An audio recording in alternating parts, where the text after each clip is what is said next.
தமிழ்நாட்டில் சட்டம் ஒழுங்குலாம் மிக மோசமான முறையில் போயிருக்கு அப்படின்ட்டு சொன்னதனுடைய இது தாவேக்க இவ்வளோ பெரிய ஓட்டுக்கள் வாங்குதுன்னா இந்த திமுகவினுடைய ஆட்சியினுடைய அவலங்கள் தான். அதில் யாரும் மறுக்க முடியாது. இரண்டாவது, தாவேக்காவினுடைய இலக்கு திமுக ஆட்சி விட்டு நீக்கணும், அதிமுகனுடைய இலக்கும் திமுக ஆட்சி விட்டு நீக்கணும். அந்த இலக்கை நாங்கள் அடைஞ்சிருக்கோம். ஆனால் நிச்சயமாக பாருங்க, இறுதி கட்டத்தில் எடப்பாடியா தமிழகத்தினுடைய முதலமைச்சர் ஆவாருங்கிற நம்பிக்கையோடு இருக்கிறேன். இன்னும் வாய்ப்பு இருக்கா? 102 இடங்கள்ல தாவேக்கா இருக்கு, முதலமைச்சர் இன்னும் வாய்ப்பு இருக்குது. இன்னும் மேற்கு மண்டலங்கள்லாம் அதிகமான சீட்டு எங்களுக்கு கிடைக்குங்கிற நம்பிக்கை இருக்கு.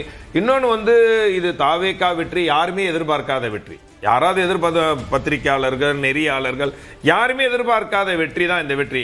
இந்த வெற்றிக்கு யார் காரணம்னு பார்த்தா குழந்தைகள் தான் காரணமாண்டு ஒரு ஆபத்தான அரசியலா, தமிழ்நாட்டுக்கு நல்லதா கெட்டதா, இது தமிழ்நாட்டு எந்த வகையில் முன்னோக்கி போகும் என்பதெல்லாம் பல்வேறு மில்லியன் டன் கேள்விகள் இருக்குது. இந்த வெற்றியை கொடுத்தது அந்த குழந்தைகள் தானா அப்படிங்கிற கேள்விகள். இது தமிழ்நாட்டை எந்த வகையில் நாகரிகப்படுத்தும், தமிழ்நாட்டை எந்த அளவுக்கு முன்னணி மாநிலமாக கொண்டு போகும் என்பதில் கேள்விகள்லாம் இருக்கு. அப்படி ஒரு சூழ்நிலை ஏற்பட்டால், தாவேக்கா வெற்றி பெற்று ஆட்சி அமைத்தால் அதற்கான வாய்ப்பு இல்லைன்னு தான் நினைக்கிறேன். ஒருவேளை அதிமுக ஆட்சி அமைக்கும், தாவேக்கா எங்களுக்கு ஆதரவு கொடுக்கலாம், அப்படி ஒரு சூழ்நிலை கூட ஏற்படலாம். எல்லாருக்கும் எடப்பாடியார் தமிழ்நாட்டிலே ஒரு சிறப்பான ஆட்சியை கொடுத்தார். அதிமுகவுக்கு தாவேக்கா ஆதரவு கொடுக்கணுமா, இல்ல தாவேக்காவுக்கு அதிமுக ஆதரவு கொடுக்க தயார்? நாங்கள் பல காலம் 7 முறை தமிழகத்தை ஆட்சி செய்த கட்சி, தமிழ்நாட்டை முன்னணி மாநிலமாக வைத்திருந்த ஒரு இயக்கம். அந்த இயக்கத்தில் ஏற்கனவே ஆட்சி அதிகாரம் அனுபவம் பெற்றவர் எடப்பாடியார். அந்த அடிப்படையில் தான் நான் சொல்றேன். இன்னைக்கு தாவேக்கா வர்றதுன்னா அதுதான் சொல்றேன், இதை யாருமே எதிர்பார்க்காத ஒன்று. இன்னும் சொல்லப்போனால் நீங்க பாத்தீங்கன்னா பாண்டிச்சேரியில் ஆளுங்கட்சி வெற்றி பெறுது, தமிழ்நாட்டில் ஆளுங்கட்சி தோக்கு போகுது, பாண்டிச்சேரியில் தாவேக்கா தோக்கு போகுது.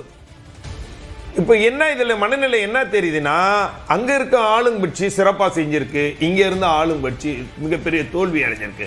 இதனுடைய விளைவு என்னன்னா, மக்கள் ஒரு வாய்ப்பு கொடுக்கலான்னு பார்த்திருக்காங்க. இந்த திமுக மீது வழக்கமா திமுக மீது கோபம் இருந்தா அந்த இடத்துக்கு அதிமுக தானே வரும். இத்தனை வருடங்களாக அப்படிதானே இருந்தது. அந்த வாய்ப்பையும் கொடுத்திருக்காங்க.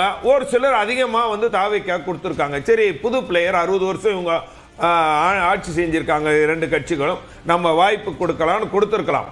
இந்த ஆட்சியினுடைய அவலங்களால் தான் மக்களுக்கு மிகப்பெரிய கோபம் ஏற்பட்டிருக்கு. இலக்கே நாங்கள் 2 பேரும் சேர்ந்து அடைஞ்சிருக்கோம்.